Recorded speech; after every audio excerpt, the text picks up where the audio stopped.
I am Arthur, and what I am about to tell you actually happened. This is not a fictional story, but a terrifying experience that I lived through with my friend Adam. On a dark winter night, Adam and I decided to explore the abandoned school we had heard so many scary stories about. Curiosity drove us to find out what was happening there, but we had no idea that this night would change our lives forever.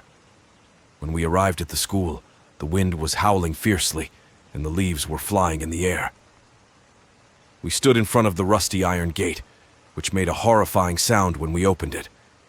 We entered the front yard, where the broken windows and dilapidated doors added an extra touch of terror. I said to Adam with a trembling voice, "Are we sure about this?" Adam replied enthusiastically, "Definitely. We need to find out what's happening here." We entered the main building, which was filled with a musty smell and dust. The lights from our flashlights danced on the old walls, creating terrifying shapes and shadows. Inside, the classrooms were filled with overturned chairs and tables, and the blackboards were covered with a thick layer of dust. I started to feel an unnatural chill creeping into my bones, while Adam continued to cautiously move forward. Adam pointed to a dark corridor and said, "Let's check the upper floor." We began to climb the wooden stairs that groaned under our feet. On the upper floor, the classrooms were even more chaotic, and the shadows were thicker. Suddenly we heard a strange sound, like a distant whisper. Our blood froze, and we looked around warily. I whispered, "Did you hear that?" Adam nodded and cautiously advanced towards the source of the sound. We entered another classroom, where we found fresh writing on the chalkboard. "Whoever dares to stay will face their fate." I felt the fear growing in my heart, but Adam was determined to go on. Suddenly, our flashlights went out, and we were left in complete darkness. I started to breathe heavily, and Adam searched his pockets for spare batteries. While we were trying to fix the flashlights, we heard heavy footsteps approaching us. My heart started to pound, while Adam tried to stay calm. We saw blurry shadows at the end of the corridor. In a faint and frightening voice, we heard someone say, "Why did you come here?" We froze in place, and when our flashlights finally regained their light, we found no trace of the person who spoke. The eerie laughter echoed in the hallways, making us feel like we were not alone. Things began to escalate frighteningly. The sounds grew louder, and things started to move on their own. In one of the classrooms, we realized that staying in the school had become dangerous, so we decided to escape. We rushed towards the stairs, but when we reached them, we found the way blocked by a large overturned table. Adam tried to push the table aside, but suddenly books fell off the surrounding shelves, as if an invisible force was moving them. The doors started to open and close on their own, and the strange noises intensified everywhere. With great difficulty, we managed to move the table and escape down the stairs. When we reached the ground floor and found the main door tightly locked, we were overwhelmed with panic. Adam tried to break the nearby window, but the glass was tough and didn't break easily. We decided to look for another way out, so we entered a small room next to the entrance. In that room, we found a small window covered with decayed wooden planks. Adam started removing the planks with all his might, while I guarded the door, feeling as if we were being watched. The atmosphere was charged with negative energy and fear. Finally, Adam managed to open the window, and we quickly climbed out. Once we were out of the window, we found ourselves in the school's backyard. The dense trees surrounding the area added to our sense of isolation. We began to run without stopping, heading towards the main road where we had parked our car. The sound of our footsteps mixed with the sounds of the wind and falling leaves. We reached the car, breathless. We quickly got in, and Adam started the engine. The car sped away from the school, both of us anxiously looking back. When we reached the city, we stopped for a moment to catch our breath. I said to Adam with a shaky voice, "Do you think we'll be okay now?" Adam looked at me with tired eyes and replied, "I don't know, but we are never going back there." We returned to our homes, trying to forget what had happened, But every night I would wake up terrified from nightmares. I would see the abandoned school and the spirits asking for help. I could no longer sleep peacefully. Even Adam, who was always brave, started to feel fear and anxiety. I am Michael, and what I am about to tell you really happened. This is not a fictional story, but a terrifying experience I lived through myself when I worked as a night guard at an old high school. In this school, there was an alarm bell hanging in the main hallway.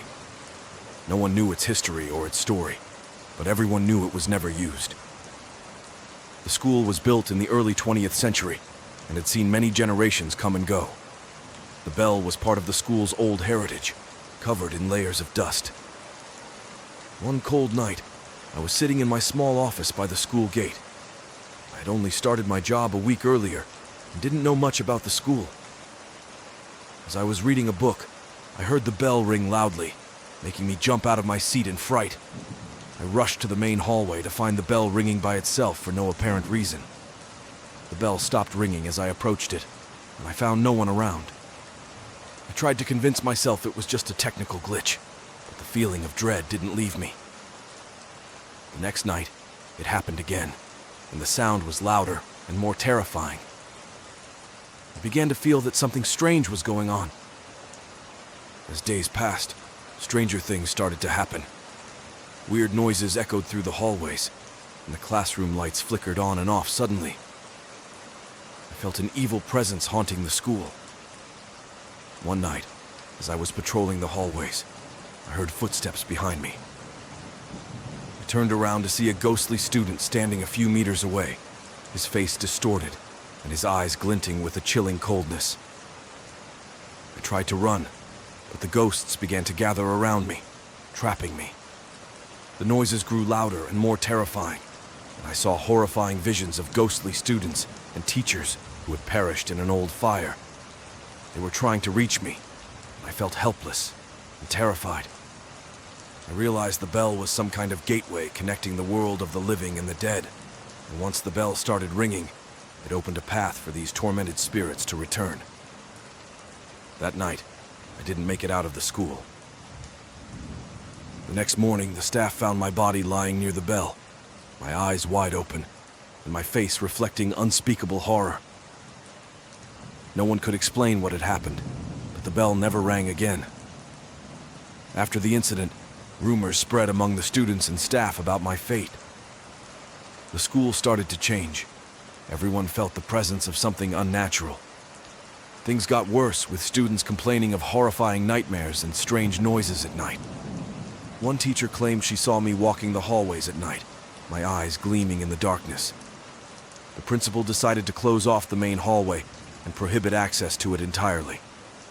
No one dared to approach the cursed bell. But on long winter nights, some students claimed they could hear the bell softly ringing, as if trying to remind everyone of what had happened.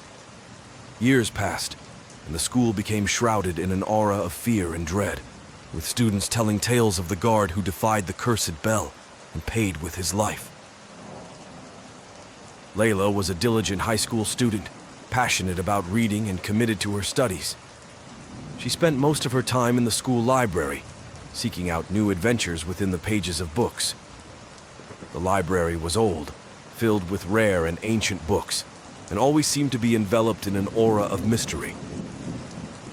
One day, while wandering through the seldom visited shelves, Layla noticed an unusual book. It was bound in dark leather, adorned with strange symbols in an unfamiliar language. The book was perched on a high shelf, covered in a thick layer of dust, as if it had been untouched for years. Her curiosity piqued. She reached for it. As soon as she opened the book, a cold sensation spread through her hands, as if the book harbored a dark secret. The pages were filled with cryptic symbols and texts, yet she could decipher some lines. The book seemed to detail ancient rituals and dark magic. Unable to resist the allure of the book, Layla decided to borrow it and took it home. She spent the night engrossed in reading, feeling an increasing sense of dread with each passing page. She started hearing strange noises, whispers emanating from the dark corners of her room. She tried to dismiss them as figments of her imagination due to exhaustion. The next day, Layla returned to the library to put the book back, but found the library door inexplicably locked. She tried to open it, but it was securely fastened. From inside, she heard a faint whisper inviting her in. Suddenly, the door creaked open by itself, as if beckoning her. She entered cautiously, feeling an icy chill in the air. The library was unusually dark, despite it being daylight. She tried switching on the lights, but they didn't work. She headed to the shelf where she had found the book, but the shelf was gone. Confused and frightened, she began searching for any clue. As she roamed the library, she noticed the books around her moving eerily, as if they were breathing. Her fear escalated, and she wanted to escape. However, the library door was now firmly closed, trapping her inside. The whispers grew louder, seemingly coming from everywhere. Suddenly, she felt a cold hand on her shoulder. She turned quickly to find the ghost of the former librarian who had died years ago. His eyes were hollow, and his face was grotesquely distorted.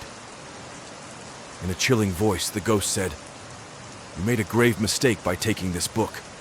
It is a forbidden book, cursed with ancient magic. Anyone who reads from it is drawn into this realm, condemned to live among the spirits forever." Layla tried to speak, but fear rendered her mute. She started backing away slowly, but the ghost moved closer. "Now, you are trapped here, like all those before you. The only way to escape is to complete the ritual you started."